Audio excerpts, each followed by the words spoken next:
David Baye here from MuscularDevelopment.com. I am down here in Fort Lauderdale, Florida for the 2013 NPC National Championships, hanging out with one of our middleweight competitors, James Bowe. James had a pretty good run the last couple of years. 2011, top 3 at the North Americans. Took the year, come back at the USAs in 2012. Tied for 6th place. A little bit tougher show at the USAs normally than the North Americans. So, you know, even down a few spots, not necessarily a reflection of how you looked. Suffered a bicep injury after that. You know, haven't competed until a week ago, where, you know, you won the overall at the show. You did, qualifying for nationals here. You know, talk to us a little bit. I want to talk about your bicep injury. You know, USA's last year, so you're talking, you know, it's a little over a year ago. You said when we were talking off camera, you tore it off the bone. That's a big injury to come back from, win an overall, even at any level, and get ready for nationals. Can you talk to us a little bit about the injury you suffered and, you know, your road back to, you know, getting in contest form? Right after, it was 2 weeks after the USAs, I was getting ready for the North American. I was still dried out, went into the gym, basically got a little too anxious. It tore from the bottom up, okay. Rolled up, and actually... Yeah, I just saw you pull it up, and you said it tore from the bottom up and rolled up, but it looks to me like you're...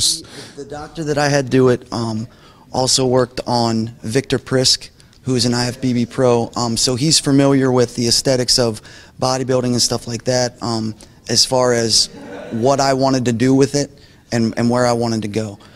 He did a great job. I mean, I have no complaints, no nothing. Yeah, because normally when you see somebody who tears it off the bone on the bottom end, a lot of times what you guys see in pictures, especially in a front or a rear double bicep, is that, you know, that muscle's sitting up a couple inches, and, you know, you've had this T-shirt on, so the whole time we've been talking, I didn't get a look at it. You just pull your shirt up, and I'm like, it looks like it's all the way down there. So. Pulled it down, but wow. Yeah, it took a good couple months before I could start training, and everything went really slow. But once things started picking up and it was fully healed after about 6 months, I mean, I went full go. This was my goal, to be at national level, to be, you know, top national level. So I just pushed it, and like I said, no complaints, man. He did a great job. Yeah, no, and I'm not overly familiar with injuries like this from the friends that I've had that have had the injuries. They talk a lot about the time frame from when you get the injury to when you actually have the surgery done. Yeah, it sounds like a no-brainer. Yeah, you want to have it done sooner than later. What kind of time frame were we looking at from when you heard it to when you actually had the surgery? I went to the doctor. It was 3 days after I had torn it, and I was in complete denial. Okay. And it didn't bruise. Like I was always told that when you tear something, like all purple, dude, you get black like within a couple hours. It wasn't until day 3, and day 3 from here basically to here turned black. Oh, geez. So that's when I was like, okay, I did something. I need to go. I went to the doctor. The doctor referred me to, you know, I talked to some people that were in the industry that were familiar with this kind of stuff. They referred me to the doctor at UPMC. I got to him, it was 10 days after I had actually torn it. And the only reason it was 10 was because he was booked for 7 of those. Like, they booked me for the next week. When I saw him, he bitched at me for having waited 10 days. Right. He said, I have surgeries Tuesday and Thursday. He goes, if you would have torn this on Monday, I would have had you in surgery Tuesday. So from the time I did it to the time the surgery actually happened was only 12 days. Okay. So, I mean, still an extended period of time, a little bit longer than the surgeon even had wanted. You know, but again, speaks volumes for the surgeon and his knowledge of bodybuilding. And, you know, I don't want to, I obviously, just as a regular guy, I don't want to say that, you know, somebody who's a surgeon is doing a bad job. But we've all seen injuries where they go and get it fixed. And if you just have a surgeon who isn't familiar with, I don't want to say bodybuilding because whatever, right. But I think you guys get what I'm trying to say. We've seen surgeries from doctors who have worked with bodybuilders and athletes where they do a good job. And we've seen it where, hey, we're just going to fix your arm and put your bicep back where, you know, it's supposed to go, and not, you know, focus on aesthetics. You know, and it can have a pretty big impact impact on your career. I was told by the doctor, I was told by the first doctor that I saw, that I was told that if I just wanted to not be on stage, that I wouldn't even worry about getting it fixed. When I went and talked to the surgeon said, you'll lose 40% mobility and 60% strength in that arm if you didn't get it fixed. And those kind of numbers, I don't know how you wouldn't. And you had a general practitioner say, if you're not worried about competing, don't get it fixed? Yes. Yeah, it's, again, not a doctor here, far from it. It's definitely not a bad idea. If you do get some kind of injury like that, get a second opinion and see a specialist as well. You know, enough about your bicep. You know, coming into this show, were you a middleweight at the 2011 North Americans in the USA's? Okay, so you know, we're talking about a 2-year difference. Obviously, if you place 3rd place at the North Americans, you know, you tied for 6th at the USA's. The judges like your look. You're doing something right to place that high at a national level. You've had some time, obviously, with the injury, you know, to get back into shape, but also some time to think about your game plan for coming into this show. Are you really doing anything different? You know, again, with a lot of these interviews I'm doing with guys, it's almost this natural question to ask, what are you doing different? What are you doing different? And sometimes I think the answer is nothing. So as far as yourself, you know, placing as well as you did you do anything different coming into this show? We tried. I was going to be one of the small. At USA's, we came in with a bigger package. My legs are a strong point for me, and my upper body at that point in time was a little small.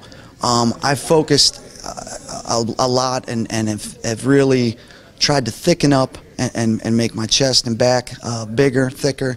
I focused that a lot. So as far as doing something different, absolutely. By coming in fuller at the USA's, I wasn't crisp. I wasn't as hard as I am now. I tried to you know, get a little bit bigger and then go back to my, you know, roots as far as, you know, getting lean, getting that crisp look that you need to have on stage.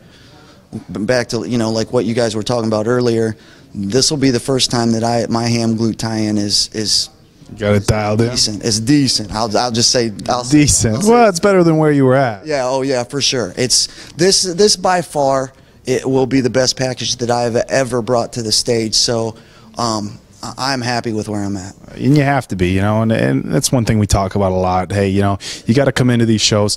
The middleweight class that you're in is pretty stacked. You know, you're here with your buddy earlier, Chuck Williams, 2nd place at a couple shows. Yeah. Danny Hester's here. Danny's been on the scene forever. He's looking really good. So you come in, if you look better than you did at the past, yeah, that's a win, especially coming back from a major injury that it doesn't look like you had a major injury other than the scar. I know we're going to get past the bicep tear. A quick question, you know, and this is for the guys out there. You know, guys, I do all these interviews and I try to make them a little bit individual, and I try to, you know, pick different things from each guy's story so that it's not just an interview and some of the guys watching can benefit or learn.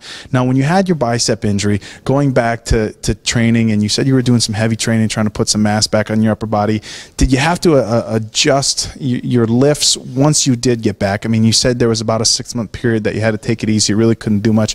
Once you got back into the thick of things, was there still anything nagging, you know, for these guys? If you have a bicep injury, can you get back to, you know, you don't work your biceps much in your chest movements, but obviously in your back they're a secondary muscle, so there's a lot of strain on your biceps. Did you have to adjust your back and your chest workouts and things like that to compensate for the injury? The chest, as far as making my chest bigger, thicker, not so much on the chest. The back I actually did. The range of motion as far as, you know, rows and stuff like that was a little bit limited at first. You know, you just kind of dig in and get through it. You know, some workouts are better than others, but you definitely adjust what you do and how you do it, you know, to maximize what you're trying to get out of it.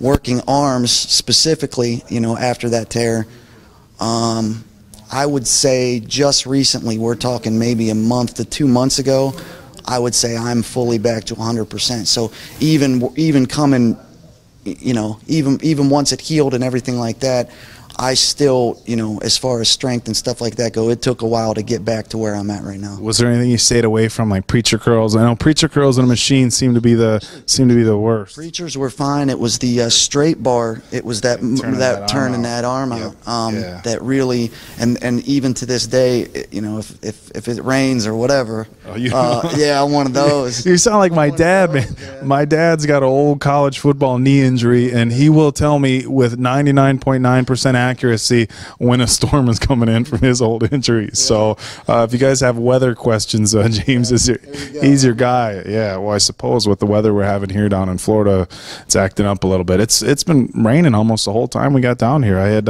a trip to Mexico last week. Thought it was going to be nice and warm.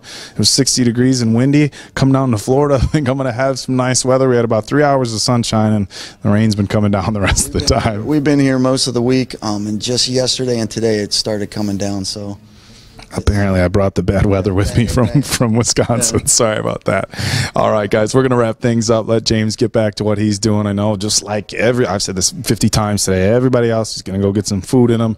But when you're getting ready for a national level show, eating, it's as important as anything is at this point. And we got to make sure these guys are getting to where they need to be to get that done. So for David Baye with James Bowe, this is the 2013 NPC National Championships in Fort Lauderdale, Florida for MuscularDevelopment.com.